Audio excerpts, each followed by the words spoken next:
আমার নাম মীর হাবিবুর রহমান। আমার ক্যান্সার ধরা পড়ার পর আমি দেশের বাইরে ট্রিটমেন্ট নেই।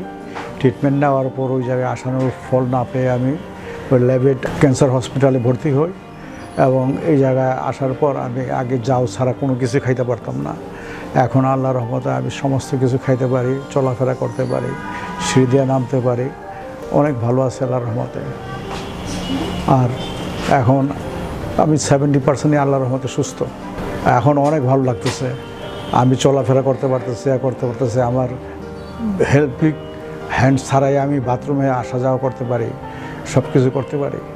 আমি কেমোথেরাপি নিতেছি, 2টা নিছি এবং আজকেই মনে শেষ কেমোথেরাপি। এটা আর হয়তো লাগবে না আল্লাহর রহমতে। অনেক পরিষ্কার পরিচ্ছন্ন এবং ওরা এত ট্রিটমেন্টের এত টেক কেয়ার করে যে বলার বাইরে। হ্যাঁ, নার্স এবং ডাক্তার সবাই বিরক্ত হয় না, বরঞ্চ আমার সাথে খুব ভালো ব্যবহার করছে। ওরা অনেক ভালো ব্যবহার করছে, নার্সগুলিও ভালো, বয়গুলিও ভালো এই জায়গার।